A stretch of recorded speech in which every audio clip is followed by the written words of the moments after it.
एक तू ही निरंकार। बोल सतगुरु माता सुदीक्षा सविंदर हरदेव जी महाराज की जय। निरंकारी राजपिता जी की जय। तन मन धन और बच्चे बाले नश्वर है नहीं रह सकते। बंदे खुदी तकबर वाले नश्वर है नहीं रह सकते। रथ पोशाके घोड़े हाथी नश्वर है नहीं रह सकते। प्यार बुतों का हंसते साथी नश्वर है नहीं रह सकते। जोबन राज जवानी दौलत नश्वर है नहीं रह सकते।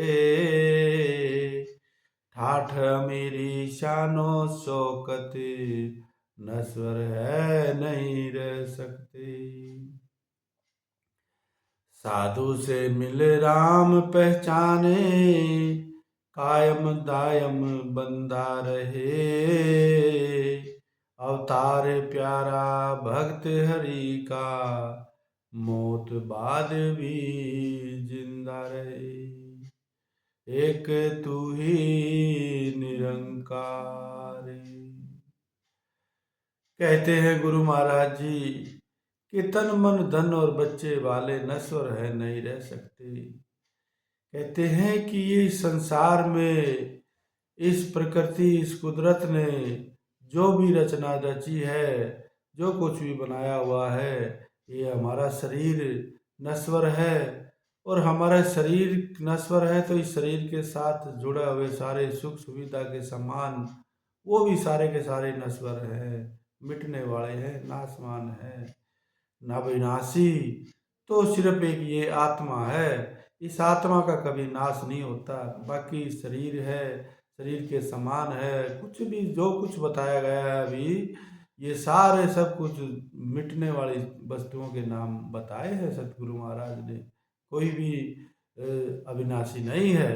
ठाठ अमीरी शानो शौकत, कितना भी तगड़ा अमीर हो वो भी एक न एक दिन उस शानो शौकत समानों को एक न एक दिन उनको भी मिटना है, या खुद मिट जाना है, या वो चला जाएगा या वे हो जाएंगे खत्म। जवानी जवानी जोबन राज जवानी दौलत, ये सब शरीर की अवस्थाएं आती हैं। बचपन जैसे आता है, जवानी आती है, बुढ़ापा आता है, इसके बाद इस शरीर को मिटना है, तो ये भी नाशवान है। इसलिए कहते हैं गुरु महाराज जी संसार में जो कुछ भी है सब नाशवान है। और नाशवान के अंदर इस संसार में हम शरीर रूप में, हमारे शरीर के अंदर जो आत्मा है वो अविनाशी है। इस शरीर में रह के ही अपनी उस आत्मा की पहचान यदि कर लेता है, उस अविनाशी की पहचान कर लेता है, वो फिर कहते हैं सतगुरु महाराज कि वो मौत के बाद भी जिंदा रहे।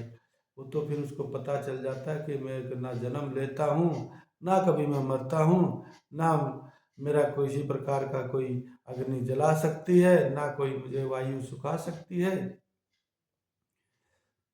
तो वो जो मौत के बाद भी जिंदा रहना है, वो अवस्था हमारी ऐसी हमारे मन के अंदर ज्ञान का ऐसा उजाला, आत्मा पे ऐसा परमात्मा की भक्ति का रंग चढ़ जाए कि हमें हर एहसास, हर पल के साथ, हर सांस के साथ इस निरंकार का एहसास हो, तो फिर हम ना जन्म मरण के चक्कर से बाहर हो सकते हैं। नहीं तो जन्म मरण के चक्कर में जब तक शरीर का यदि नाश हो जाता है तो भी हम ये शरीर का अंत होना, हमारे जन्मों का अंत होना नहीं कहा जा सकता। क्योंकि ये आत्मा ने तो फिर दूसरा शरीर, दूसरी योनि और चौड़ा धारण कर लेना होता है। तो हमें सारे प्रकार के बंधनों से मुक्त होने के लिए उस अविनाशी, उस निरंकार के असली ठिकाने की पहचान करनी होती है। इस शरीर में रह के ही, ये शरीर ही एक ऐसा साधन है जो हमें उस गोविंद से मिला सकता है।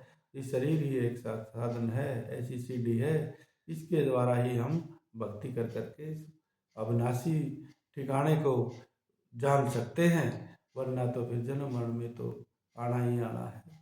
इसलिए संतों ने बताया है कि प्यारा भक्त हरि का मौत बाद भी जिंदा रहे। तो हमें सतगुरु का, इस निरंकार का प्यारा भक्त बन के उस मालिक की रजा में रह के जीवन जीना है और भक्ति करनी है। इन्हीं विचारों के साथ प्रेम से कहिए धन निरंकार जी।